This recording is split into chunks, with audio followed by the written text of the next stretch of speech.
Bonsoir et bienvenue dans une nouvelle émission de Tribune Libre. Nous allons débriefer le match Sedan-Estac qui s'est déroulé vendredi soir en compagnie de Laurent Gradel, notre habituel chroniqueur. Bonsoir Laurent. Bonsoir David. Et Rafik Mezrich de retour donc du mercato d'hiver. Bonsoir Rafik, comment ça va? Très bien, merci. Bon, bonnes merci. vacances? Très bien. Bon, magnifique. Je vous remercie. Un match donc j'ai envie de dire assez facilement remporté par l'Estac, même s'il a fallu attendre la 94e minute. L'Estac a dominé de la tête et des épaules une rencontre bizarrement abandonnée par les Sedanais. On va le constater avec les premières images. Messieurs, vous allez voir, les Sedanais ont obtenu 6 occasions en 90 minutes, dont 3 frappes cadrées. Vous allez voir, des occasions, peut-on vraiment les appeler occasions? Vous avez vu cette tête de Fauvergue tranquillement donc accompagnée par Thuram. Cette frappe complètement manquée, toujours en première mi-temps. Et puis vous allez le voir encore, cette tête encore là de Fauvergue qui atterrit tranquillement dans les bras de Thuram, si on veut bien la voir.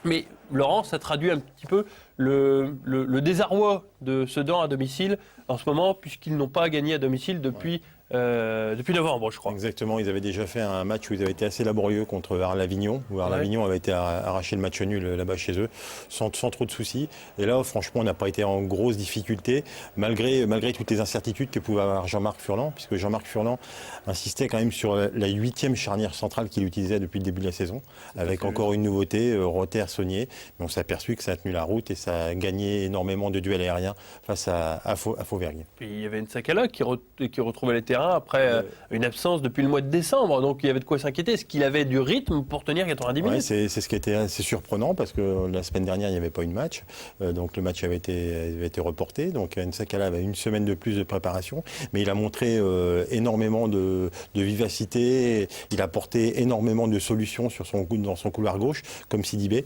et les deux latéraux ont été extrêmement performants. On en parlera tout à l'heure, justement, vous avez bien fait de le lancer. Rafik, c'est vrai qu'il y a toujours de quoi s'inquiéter. Sedan, on sait très bien que c'est toujours difficile de gagner, de faire même match nul. Toujours difficile d'aller gagner à l'extérieur et surtout sur notre adversaire de Champagne-Ardenne, qui est Sedan. Voilà, l'Estac a fait un bon résultat à Sedan et puis on est très fiers d'ailleurs. L'Estac. Le CS Sedan-Ardenne a marqué un but vendredi soir. Toutefois, il peut avoir été marqué de façon un petit peu illicite. J'aimerais en discuter avec vous.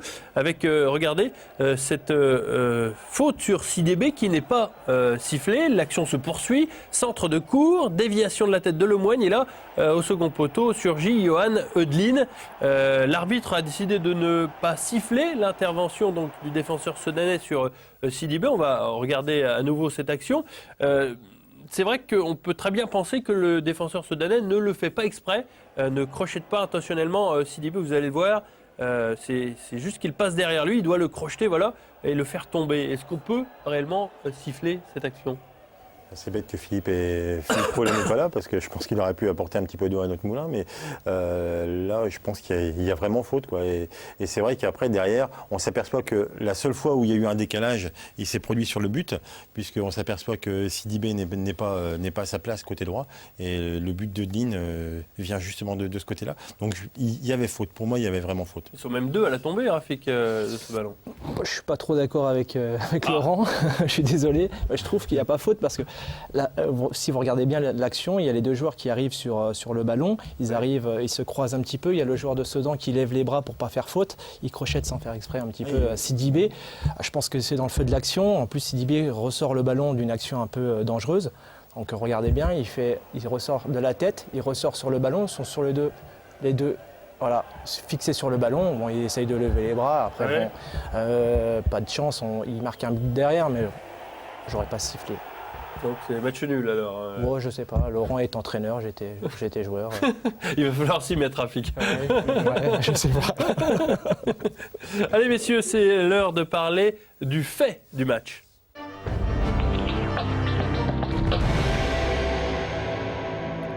Alors j'en ai parlé avec Rafik ce matin qui s'est un petit peu moqué de moi quand j'ai évoqué la similitude entre l'Estac et le Barça. Évidemment, toute proportion gardée. Je voudrais vous montrer une séquence, messieurs.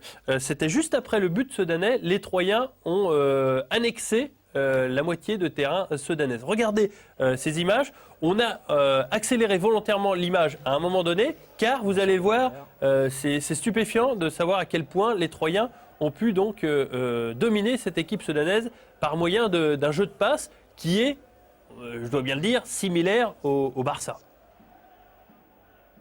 Laurent. Ouais, c'est un petit peu la force quand même du système mis en place par Jean-Marc Furlan, hein, un jeu à base de passes courtes, d'accélération, de décrochage, de se libérer du marquage. Et là, on s'aperçoit, c'est vrai que quand on est entraîneur, c'est fantastique d'avoir une maîtrise comme ça du ballon, et puis surtout chez l'adversaire, c'est surtout ça qui est important, quoi. On est quand même à Sedan, quoi, et c'est quand même Sedan qui court après le ballon. Et voilà, quand ils se dégagent, quand ils réussissent à récupérer la balle, ils se dégagent jamais très longtemps. Et en plus, on récupère le ballon très haut, avec toujours cette participation des latéraux et très très peu de solutions pour les Soudanais. C'est vrai que c'est super intéressant. C'est assez impressionnant, Rafik. En plus d'avoir une bonne maîtrise du ballon et des joueurs assez techniques, je ne sais pas si vous avez remarqué, mais on garde bien le ballon sur toute la largeur du terrain. Ouais. Il travaille beaucoup sur les latéraux. C'est pour ça qu'on utilise souvent les largeurs dans notre schéma tactique. Et je trouve que c'est une bonne chose pour les Stacks. Ouais. C'est humiliant en revanche pour Sedan, qui n'a pratiquement pas existé à ce moment-là du match, quoi. À domicile, c'est toujours vexant de jouer à la passe à 10, quoi. Oui, c'est vrai que c'est un peu vexant, mais bon, c'est quand même ce qu'on retrouve un petit peu sur les 3 derniers matchs des Stacks. On a fait un bon mois de janvier, même si on a peu joué. À Angers, on a été bon dans la conservation du ballon. Contre Laval, on a été excellent. Et là, on s'aperçoit qu'une fois de plus... Alors, Barça ou pas Barça ? On l'attendra un petit peu avant de dire Barça, mais par contre. Mais dans l'idée, c'est un peu ça. Mais par contre, c'est de bon augure, quoi, parce que on s'aperçoit que malgré les difficultés que peut avoir Jean-Marc Furlan à faire sa composition d'équipe avec les nombreux blessés, les absents, les suspendus, et ainsi de suite, ouais. Il arrive toujours à trouver une solution. Quand on voit en ce moment la performance qu'est capable de faire Mohamed Camara devant, ouais. Moi je trouve que c'est super intéressant. Ça fait 2 fois qu'il est titulaire, il est capable de prendre sa chance, et même s'il a été un petit peu malheureux sur certains gestes. Notamment en première mi-temps, de par ses déplacements et de par son activité, il donne beaucoup de solutions. Il procure beaucoup de solutions et c'est intéressant pour tout le monde. Laurent, vous parliez tout à l'heure de Djibril Sidibé ou de Fabrice N'Sakala, ça tombe bien. Ce sont les héros de notre séquence, l'homme du match.